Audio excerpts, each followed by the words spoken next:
Good evening, sir. This is our report is effect of building and permeability on the stability of the ship. Introduction. A ship's stability is the ability of remain upright is paramount of safe operation. Two critical factors influencing vessel stability are building, folding of the compartment of permeability, the extent and to which the compartment will feed water. This report explains how these factors affect ship stability both entirely and after the flooding event. Understanding building and probability. Building. This refers to the holding of one or more compartment due to hull damage or another structural failure. The location size of the flooded compartment of stability impact the ship stability. Probability. This is the proportion of the compartment of value that would be occupied by water if water completely flooded. Its practice in the medical percentage E and G 0.8 or 80%. Probability varies depending on the compartment contents. High probability close to 1.0. Compartment containing largely open space such as cargo hold with the unpacked goods will have high permeability as a water readily fills and space. Low probability close to 0.0 compartments filled with the machinery or technology package. Waterproof items will have low probability. Water cannot easily penetrate. Ang katatagan ng isang barko ay kakayahan nito manatiling tuwid ay napakahalagang para sa ligtas na operasyon ng dalawang mahalagang salik ng nakaapekto ng katatagan ng isang sasakyang pandagat ay ang paghaba biglang isang komplemento at ang pagkamatagusin probability or ang lawak kung gaano kabilis mapupuno ang tubig ang isang komplemento. Suriin ng ulat ito kung paano kakaapekto ang mga salik na ito ay katatagan ng isang barko kapwa bago nang makatapos ng mangyayaring pagbaha.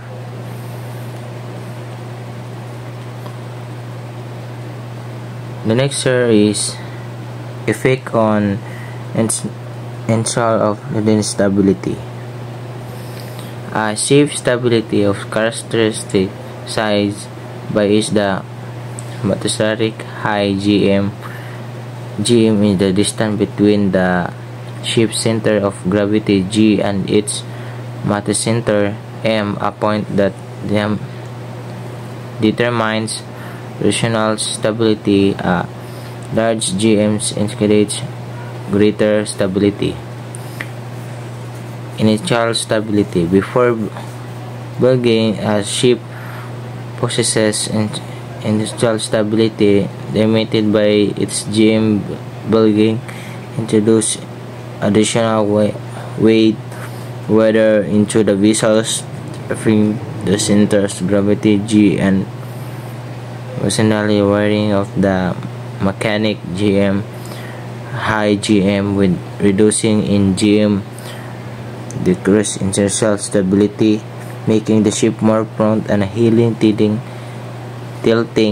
The severity of this reductions depends on location of flooding and compartment. Flooding near and center of gravity has less of the impact than the flooding and the ends. Volume of water. A large flooded volume results in the more significant shift of G and greater reducing in GM.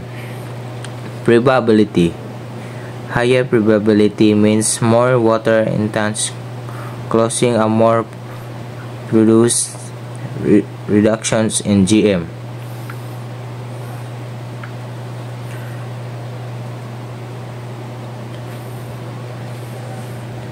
Pagbaha ng biling tukoy ito ng pagbaha ng isa o higit pagpromento dahil sa paminsala sa balat o iba pang pagsari ng struktura. Ang lokasyon ay laki ng pagbaha ng kompromento ay lubos ng pagkakapekto sa katatagan ng barko. Ang mansik probability. Ito ay proporsyon ng dami ng isang kompromento ng pagpupuno ng tubig kung ito ay lubos ng mabasa. Pinapahayag ito ay bilang isang dynamical or presyento. Hal 0.8 or 80% ang probability ay nag-iibang depende sa mga nilalaman ng kompromento. Matataas ng pagkatagusin malapit sa 1.0 ang mga kompromento na may lalaking bukas ng espasyo tulad ng mga bodega ng kargumento na may mga hindi nakabalot o ng kalkal ay magkakaroon ng mataas na probability dahil madaling mapuno ng tubig ang espasyo. Mababang pagkamatugasin malapit sa 0.0 ang mga kompromento ng puno ng probabilidad mahigit na makabalot hindi tinatagos ng tubig na mahigit ay magkakaroon ng mababang probability hindi madaling makapasok ang tubig. Good evening, sir. Mitigation strategies. Several methods can mitigate the negative effects of bilging and permeability on ship stability. Compartmentalization. Dividing the hull into numerous watertight compartments confines flooding to a limited area, minimizing the impact on overall stability. Maraming mga paraan daw ang maaaring magpagaan sa ang mga negatibong epekto ng pagbaha at permeability sa katatagan ng barko. Compartmentation. Ang paghahati sa balat sa maraming mga watertight compartments ay naglilimita sa lawak ng pagbaha, binabawasan ang epekto sa kalatang katatagan. Watertight integrity. Maintaining the watertight integrity of bulkheads and other structural elements prevents uncontrolled flooding.